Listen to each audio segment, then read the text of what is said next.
Oi, turma. Do livro As Mais Belas Parábolas de Todos os Tempos, volume 1, Alexandre Rangel. Nem sempre as coisas são como parecem. Dois anjos estavam viajando e pararam na casa de uma família rica para passar a noite. A família recusou-se a recebê-los no quarto de hóspede da mansão e, ao invés disso, foi-lhes dado um lugar frio no porão. Assim, eles arrumaram suas camas no chão duro. O anjo mais velho viu um buraco na parede e o fechou. Quando o anjo mais novo perguntou por que daquilo, o anjo mais velho respondeu: nem sempre as coisas são como parecem.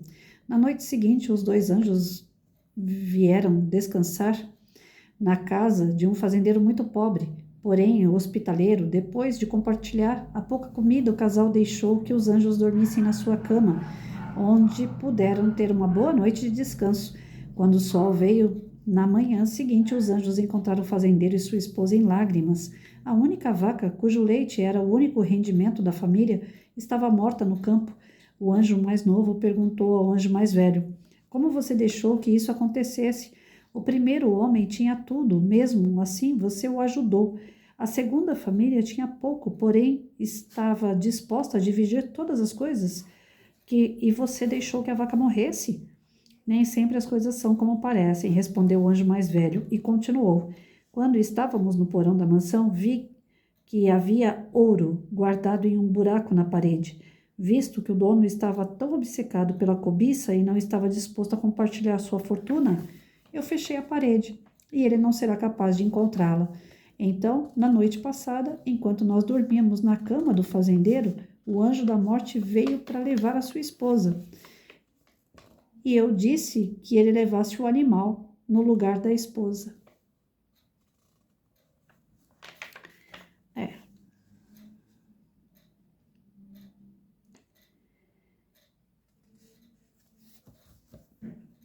Vamos lá. Eu estava crente que ia ser uma outra história que eu conheço a respeito da única vaca do fazendeiro, né? Que quando você se desfaz daquela única vaca, o fazendeiro ele é obrigado a se virar de outras formas para conseguir dinheiro e se manter de outras formas. Então, Deus exercita, através das dificuldades, você crescer espiritualmente, né? Moralmente. Agora, aqui, fugiu um pouquinho para mim o significado, né, da perda, porque sacrificar um animal para que uma vida permaneça, não sei até onde isso para Deus seria de fato bom, porque vida é vida, independente de ser um animal ou uma pessoa. Deus não se compraz com rituais de sacrifício para que pessoas tenham progresso ou consigam se manter ou tenham sua saúde.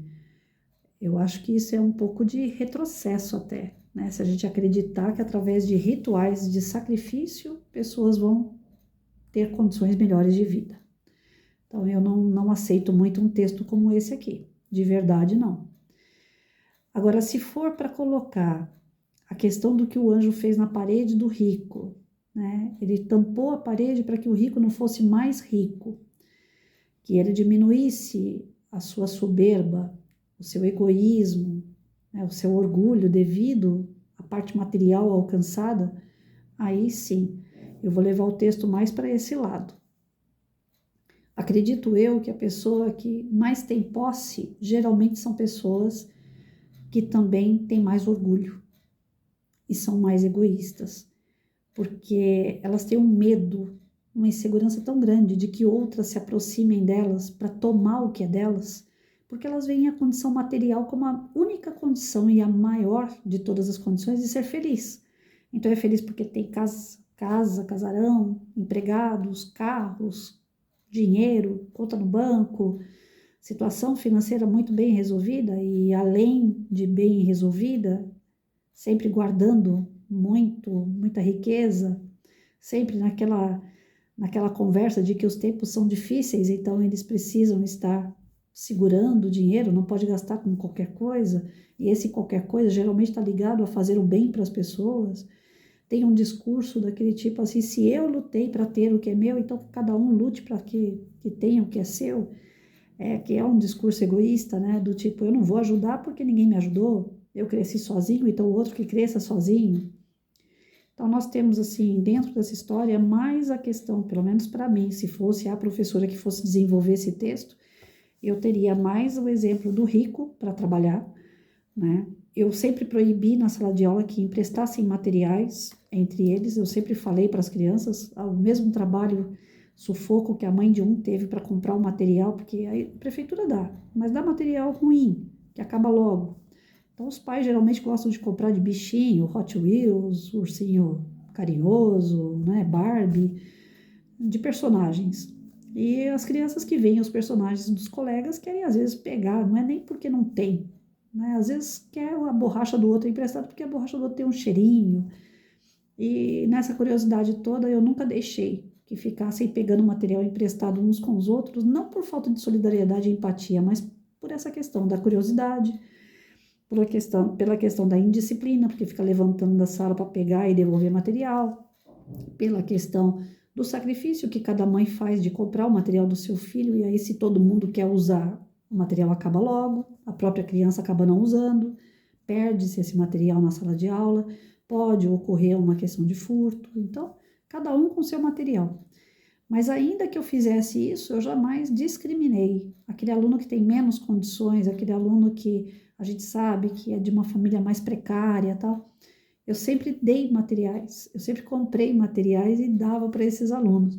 E não assim de mão beijada, né? Então, a criança vinha lá, fazia uma leitura, eu falava para ele, parabéns, você vai ganhar um lápis, né? Então, era lápis do Hot Wheels, tal, e dava aquele lápis para a criança, né? Para que ela pudesse ter um material semelhante ao dos colegas e, ao mesmo passo, fazer por merecer. O rico que nasce em berço, né, de rico, ele não sabe o que é fazer um sacrifício para obter. Então, ele já nasceu naquele berço, ele já nasceu naquela condição. Então, ele não consegue enxergar o pobre, ele não consegue ter empatia pelo pobre, pelo menos favorecido. Então, nós devemos, na sala de aula, trabalhar a empatia, trabalhar a solidariedade, mas dentro de um propósito de não acostumar o outro dando, mas sim, e nem emprestando, mas sim ele conquistando aquilo que lhe falta. Isso sim, ele vai ter mérito, ele vai ter autoestima, ele vai acreditar nele próprio para que sempre na vida dele, apesar das dificuldades, ele ultrapasse essas dificuldades e obtenha aquilo que tanto ele deseja, seja material ou não. Então, nós trabalhamos sempre com a criança de uma maneira que ela entenda que a solidariedade é uma coisa, você dividir com as pessoas coisas que você pode, que está na sua possibilidade maior, sem tirar o que é seu, perfeito. Agora, você descobrir, né, como diz o ditado, descobrir um santo para cobrir o outro, qual é o mérito nisso? O maior tesouro que nós temos é a nossa própria vida. Isso não é ser egoísta. Você primeiro trabalha com a tua própria vida. Você faz o melhor por você. E aí não é sobra, não é resto, mas aquilo que te possibilita ter a mais e que você pode dar ao outro, que você pode emprestar ao outro, faça isso. Mas se ele tiver o mérito, não dar por dar, né? Aconteceu uma vez um trabalho espírita que eu fiz e no final do ano a gente chamava, né, as famílias carentes que a gente atendia todo mês dando uma cesta básica, roupas, tal, brinquedo. E no final do ano a gente chamava todas essas famílias num galpão, numa escola, né, numa quadra. E tinha barraquinhas de algodão doce, barraquinha de cachorro-quente, pipoca. E cada família recebia os seus tickets, né, a quantidade certa que cada família podia pegar, gratuito, aqueles lanches, aqueles salgadinhos. E quando você dá o ticket, vai numerado, né? Porque a gente vai fazer a quantidade de lanche e de salgados doce de acordo com aquela numeração. E tinha um garoto na fila que ele entrou, eu não sou muito de observar, né, o rosto das pessoas, mas aquele menino me chamou a atenção porque eu tinha percebido que ele entrou na fila mais vezes. Não foi nenhuma, nem duas, nem três. Aquele rosto começou a ficar marcado para mim que ele entrava na fila. Teve um momento que eu perguntei pro garoto, falei, como é que você tá conseguindo entrar na fila tantas vezes, porque eu já te vi aqui antes, sendo que a senha é uma só, para cada tipo de alimento. E você tá entrando nessa fila do cachorro-quente aqui várias vezes, como é que você conseguiu isso? Aí ele pegou e falou assim, Eu consegui, me deram. Eu falei, não, famílias carentes, todas elas vão querer comer, principalmente o cachorro quente. Falei, é meio difícil essa história que você está me contando. Dá para você me contar direito essa história? Aí o garoto acabou, né, que no meio da conversa ele falou assim, eu furtei. Eu peguei dos outros. Eu falei, pois é. Então agora você vai pegar o seu cachorro quente novamente. Você está aqui na fila, você está com a senha, você vai pegar. Mas você vai entrar aqui e você vai trabalhar. Você vai me ajudar a distribuir esses cachorro quente agora. E não vai comer mais nenhum, não, porque você já comeu pra caramba. Você pegou o que é do outro, você lesou o outro. E se chegar qualquer criança aqui dizendo que tá sem a ficha, porque perdeu, você vai dar um jeito de dar esse cachorro quente para essa pessoa. Mas você vai ter que trabalhar para pagar esse cachorro quente também. Então reza para não chegar ninguém aqui querendo um cachorro quente sem ficha, porque alguém pegou, sumiu, né? E eram muitas crianças.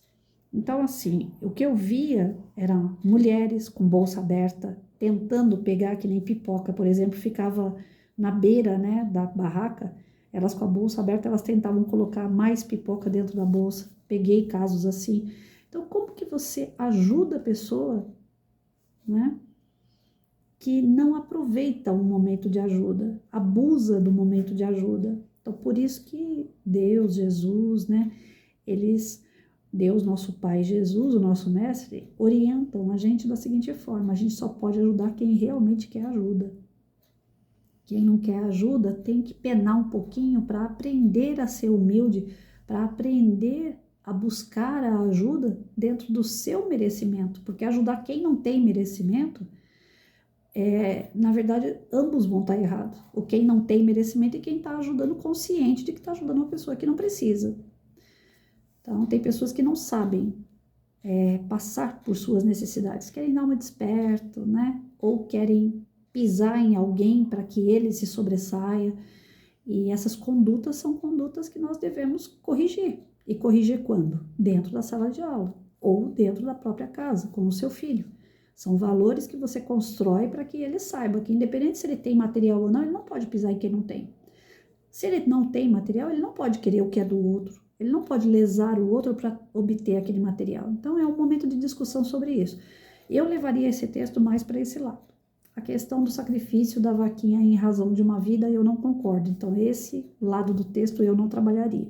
Até conto a história toda, mas não dou ênfase naquilo.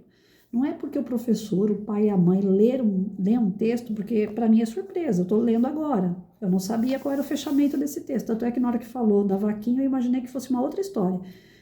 Então, para o professor, para o pai e a mãe, quando vai fazer uma leitura, às vezes é uma surpresa. O texto não corresponde aos seus ideais, aos seus valores. E aí você tem que saber lidar com o texto para não perder aquela leitura de uma forma que seja favorável aos seus valores e princípios que você pretende desenvolver ao seu aluno. Isso vai acontecer. Como aconteceu há anos atrás, uma questão da cartilha de posições sexuais. Eu não cheguei a pegar essa cartilha na mão, gente, mas chegou nas escolas do estado. Na época era um governo comunista e eles mandaram para as escolas cartilhas de posição sexual. O que você vai fazer com um negócio desse? Lá na capa estava escrito. Então, eu não cheguei nem a pegar. Ensinar sexualidade, prevenção, doenças, aborto, concordo plenamente. Mas eu ficar ensinando o aluno como ele deve transar, criança de 10, 11 anos de idade, passou por mim, eu filtrei, não peguei aquilo, falei para os alunos que ia aparecer essa cartilha em algumas salas de aula, porque teve professor que trabalhou isso, e que eles não deveriam ter curiosidade, porque não fazia parte do momento deles, que eles eram crianças. E até onde eu sei, eles me obedeceram. Né? Depois que eu encontro com eles, grande e tudo, eles comentam, professora, né, a senhora não deixava a gente fazer tal coisa e tal. Eles falam que eu era muito durona. Realmente eu sou. E isso fez o diferencial para os meus alunos, né? Porque eles foram crianças o tempo todo. Eu não tive criança na minha sala namorando ou fazendo coisas fora da idade deles. Pelo menos que eu saiba, não. Sempre trabalhei com eles que têm idade para tudo, né? Então, muitas coisas que chegam da secretaria ou da diretoria de ensino, o professor tem que filtrar. assim como textos que vêm, de repente, em cartilha, em livros didáticos, paradidáticos, vem vídeos para serem trabalhados, a gente tem que tomar muito cuidado, né? Para não ser pego assim de surpresa e não saber o que fazer, apenas reproduzir aquilo que está lendo. Eu sou contra isso. Professor, pai e mãe tem que processar, tem que ver quais são os seus valores e distribuir para as crianças apenas aquilo que você acredita que é bom. O que você não acredita que é bom, você pincela, porque eles vão ter que saber de qualquer forma, né? Ou se der para sair fora, vocês saiam fora, ou pincela e não dá muito ênfase. A criança vai ter ênfase naquilo que você chama atenção. Se você não chamar muito atenção, a criança não fica debatendo aquilo que você não deu ênfase, entenderam? Então, no meu caso aqui, é a história da vaquinha e eu não debateria. Eu não ia levantar essa lebre na sala de aula. Agora, quanto à ganância, arrogância, né, de um rico em relação ao pobre, as diferenças de classe social, a empatia, a solidariedade, né, você não ser bobo, você ajudar, mas com o outro merecendo essa ajuda, eu acho que são temas que dá para trabalhar bem.